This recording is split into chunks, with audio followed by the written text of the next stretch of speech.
I can sit down and talk about a paragraph that I wrote the way my brothers can talk about how they sank an 18-foot putt. My name is Alan Eskens, and I'm a writer. My day job is I am a criminal defense attorney in Mankato. My first novel, my debut, is The Life We Bury, and my second novel is The Guise of Another, and then I have a third novel, The Heavens May Fall. They are mystery. They're all a little bit different. The first one is kind of a literary mystery. The Guise of Another, my second novel, is a cross between mystery and thriller. And my third novel is more of a legal thriller. I wasn't really drawn to writing in my younger days. I was into theater in high school and college. And so being in theater, I developed this creative side. But then I went to law school and quit doing theater, and there was this part of me that needed to express that creativity. And I had a degree in journalism, I had a degree in law, and those both are writing based. So I started looking into writing as a way to express myself creatively. And that's when I got out of law school, I started taking classes on creative writing. All three books are based in Minnesota. The first book has a protagonist who is a student at the University of Minnesota. He's from Austin. And he's kind of running away from home to go to college. And so most of the novel takes place around the campus and in this nursing home. But a lot of it does take place in Austin. I have some familiarity with Austin. My daughter went to high school in Austin. But also Austin has a reputation for being a blue-collar town. And when I created the character of Joe, I wanted him to come from a blue-collar background. And when I describe Austin in the novel, I described it from Joe's perspective, from the perspective of a teenager who's dying to get out of that town. Austin also had 13 bars, not counting hotel bars and service clubs. And with a population of 23,000, give or take, Austin had one of the highest bar-to-citizen ratios in greater Minnesota. I knew the bars well, having been in every one of them at one point or another. I stepped into my first bar when I was a mere nub of a kid, probably no more than 10 years old. My mother left me at home to keep an eye on Jeremy while she went out for a drink or two. I am a very poor reader.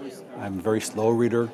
I have this daydreaming imagination that's constantly running. And so as I'm reading something, if I read a sentence that makes me think of my own writing process, I'm daydreaming now about something else. And so I have trouble focusing on a book. So most of my reading actually I do in my truck with books on CD. I have my favorite authors, Dennis Lehane, who wrote Mystic River and Shutter Island, an author named Tom Franklin. He's got a book out there called Crooked Letter. He's got a few books, actually. He's a really, really talented writer.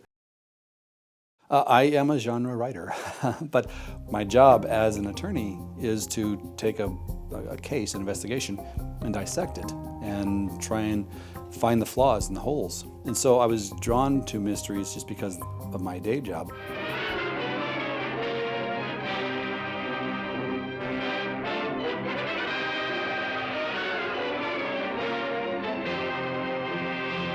I am a big believer in outlining. I think that I can write more complex plots, more complex characters. I can have better subplots if I outline it in advance. For The Life We Bury, the mystery aspect of the novel keeps people reading forward, and the personal aspect, the relationship, draws them in deeper. That was my goal, at least. For the most part, when I write a character, it's an amalgamation of people I know, people I've come across in my law practice, friends, relatives, even characters on TV. Joe is a lot of me in some ways. Like I said, he ran away from home to go to college, and I kind of feel I did the same thing. My dad owned a drywall company in Missouri, and I decided that I wanted to get into Iowa to go to college so that I wouldn't be doing drywall on the weekends, so I wouldn't have to, go home and hang sheetrock. I believe in my novel, winter is almost a character. That's the wonderful thing about being a Minnesota writer, is you have these brutal, strong, powerful winters that can be characters in a novel.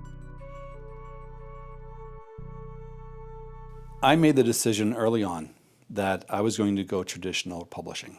With the explosion of the non-traditional publishing, the big thing is, how do you get noticed now? How does your book rise above everybody else's? And I decided that a traditional publisher would be the best way to go. I was rejected by 150 agents before I finally got one. It takes me about a year to do a novel. My third one, The Heavens May Fall, the one that's coming out in October, took a little longer. One of the things that I think really helped my writing was a teacher named Terry Davis here at Minnesota State University, Mankato, who talked about, as a writer, you should seek to evoke. And what that means is, you're not there to tell a story, you're there to tell a story in such a way that it evokes emotion, evokes understanding, that the reader walks away with something from here, not just from here, after they've read your novel. That's the goal, that's the aim. You don't always hit the mark, but that's what you shoot for. I will sit there at an airport and I'll be describing things in my head. How would I write this on a page? I was doing that before I was a published author. And so if I'm doing that in my head anyway, might as well put it on paper.